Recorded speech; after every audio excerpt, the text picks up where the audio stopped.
So there was a load to do, especially because we'd given ourselves a short deadline from basically saying, no, we're not waiting, we're not letting COVID stop us from getting to our dream of started producing films. So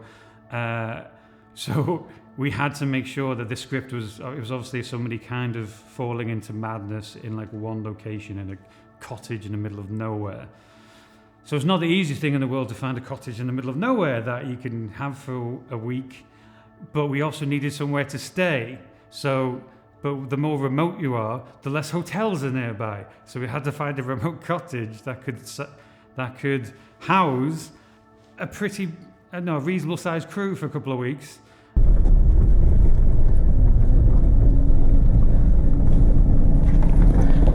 Well, we wanted secluded. Hello. The car made it. It wasn't that bad. So that was tricky. So we had to go through all the different location managers, and we even tried Airbnb just to find the right places until we found this really perfect place in the middle of nowhere, up in Snowdonia somewhere in Wales, which was perfect for it. So, and then after that, we realised that, oh God, we got the location, we got the script. What do we need to bring with us? And realise half of the story is around Chris, the main character, looking through all this evidence that Billy, his friend, has left for him.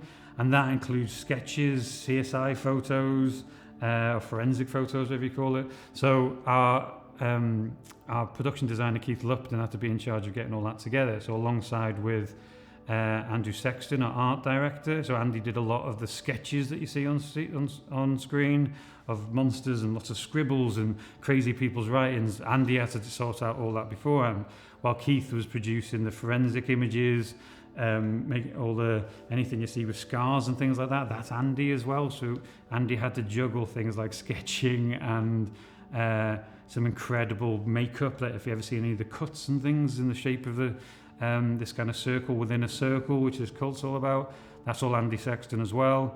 And we had to have all this designed, photographed, printed, not just printed, but in the right print. We had to make our own newspapers. So Keith and the team were making sure that you see him going through newspapers from all the different around the world. So we had to buy newspaper that you could print onto.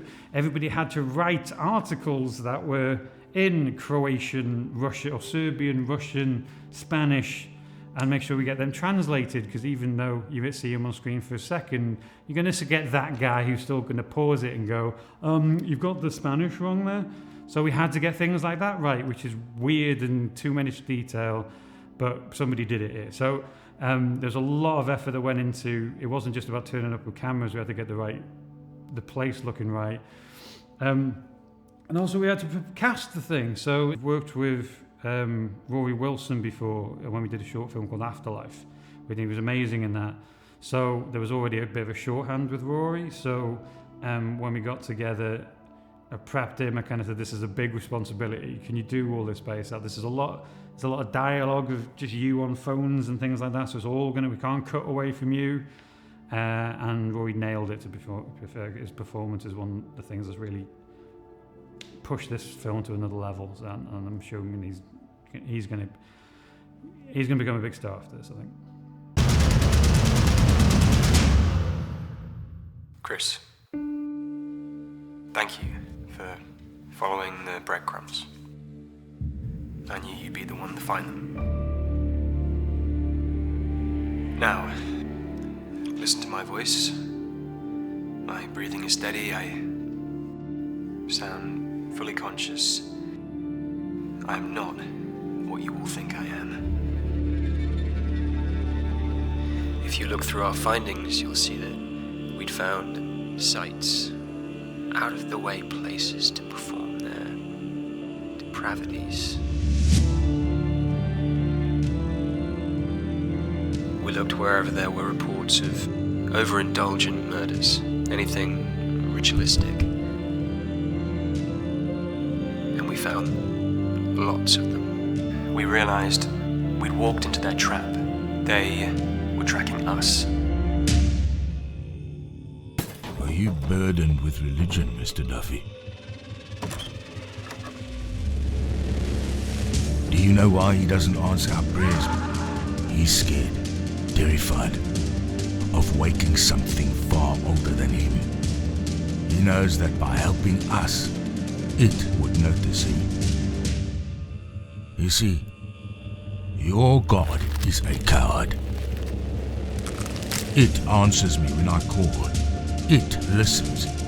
It tells me when it wakes, I will be rewarded for my devotion.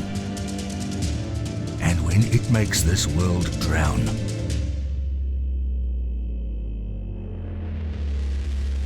I won't offer my hand to save any of you.